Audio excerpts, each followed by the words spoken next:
O dispositivo da câmera é um dispositivo muito provocador, né?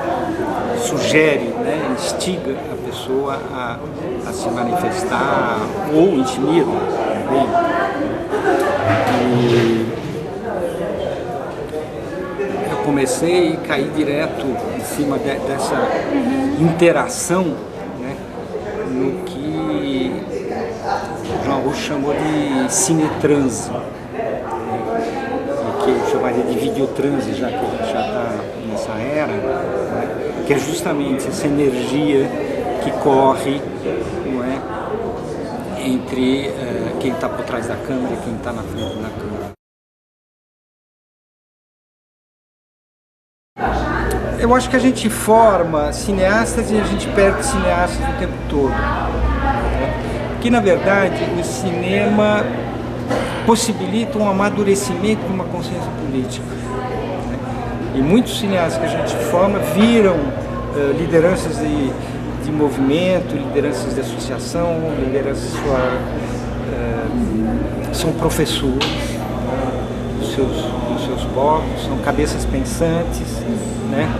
E muitas vezes esse amadurecimento lhes dá um status político e eles são chamados a assumirem responsabilidades muito para além do cinema, né? Então a gente se forma, quer dizer, é um processo de amadurecimento político, antes de mais nada. Uns se apaixonam e viram, não, é isso que eu quero fazer na minha vida. E outros não, já vão seguir outra trajetória. Como exercício inicial, é proibido a situação formal da entrevista. Senta aí e conta. Evidente que isso funciona talvez no contexto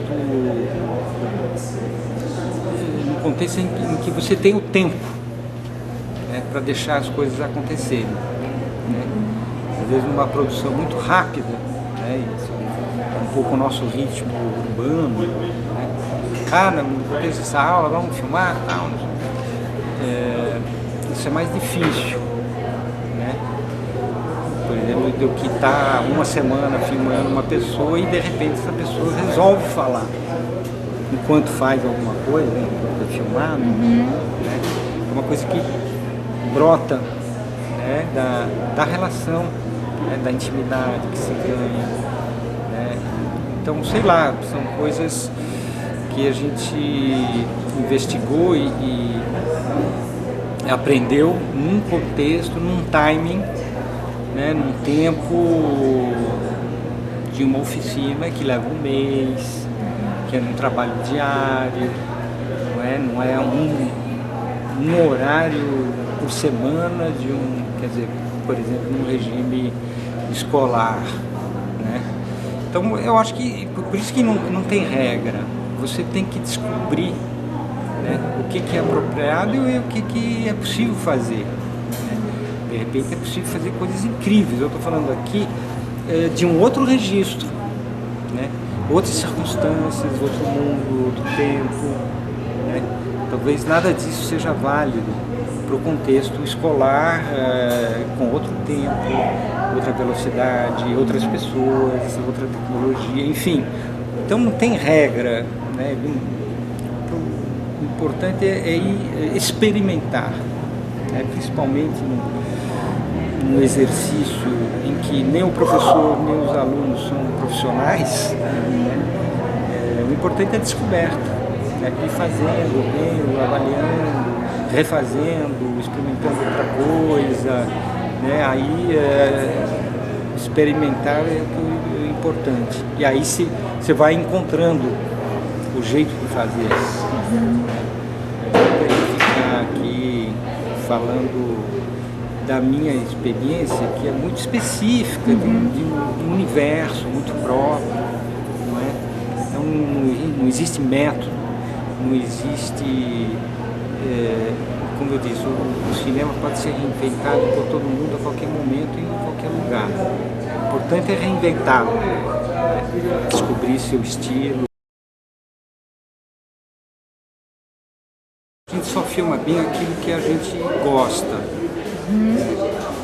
Então, a sugestão para os alunos, ao escolherem o que filmar, o quem filmar, né, é eleger, para começo, né, um tema, um personagem, né, que você admira, uma coisa, um assunto que você gosta. Né.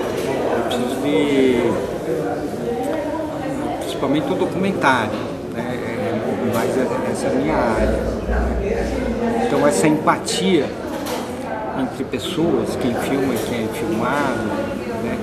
Empatia com o tema, né? Com o objeto da filmagem, é fundamental, né? Porque você é retroalimentado por essa alquimia que acontece no cinema entre a pessoa que filma e a pessoa que é filmada.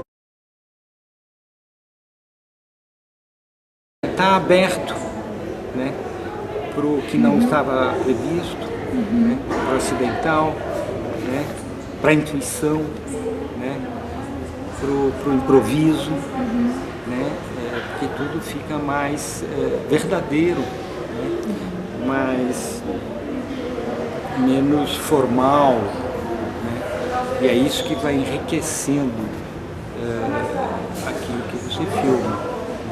Você liga a câmera no ato, se você liga já com uma intenção precisa e tal, de repente você para no momento que não era para parar, né?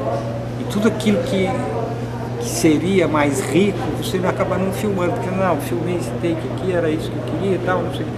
Mas esse take de repente não tem nada. Mas se você tivesse deixado a coisa acontecer, de repente você teria alguma coisa que você não tinha nem pensado. O roteiro é sempre um processo em construção, né? Um filme se constrói pouco a pouco, né? Por uma adição, né? Uma primeira cena sugere uma outra, uma fala sugere outra coisa, e assim vai, uma coisa vai puxando a outra, né? Eu mesmo, quando faço documentário, né, eu nunca faço roteiro. Tenho uma ideia do tema, né? Vamos dizer, um argumento, né? E na verdade é uma coisa a ser pesquisada. E o fazer o filme é a emoção da descoberta. Então tem pré-entrevista para selecionar, né? Tem entrevistas que dão certo, que vão numa outra direção, enfim. Justamente e transparecer no filme a emoção dessa descoberta. O real é sempre mais surpreendente daquilo que você poderia ter imaginado, né? Então, desenvolver nas crianças, né? Eu acho que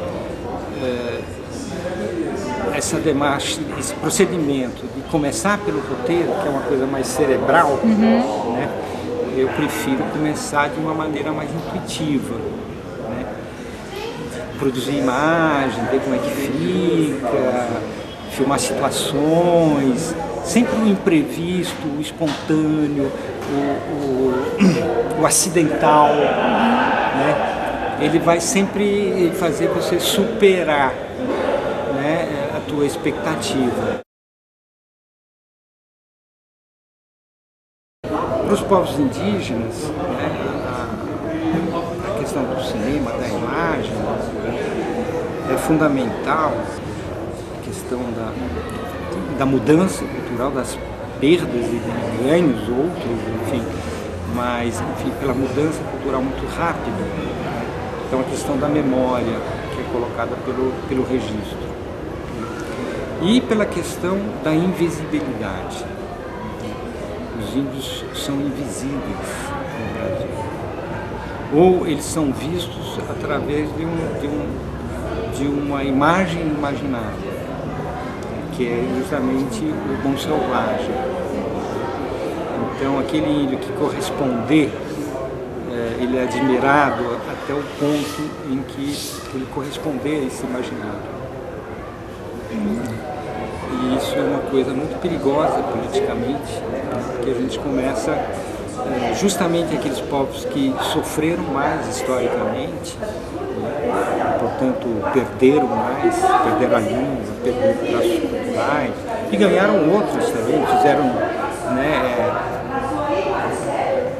produziram uma cultura sincrética, né, absorveram a cultura popular, enfim. A gente sempre se refere a eles como os que não têm isso, não têm aquilo, mas eles têm um monte de coisa, né? E, então esses são discriminados como não, aqueles que não são mais.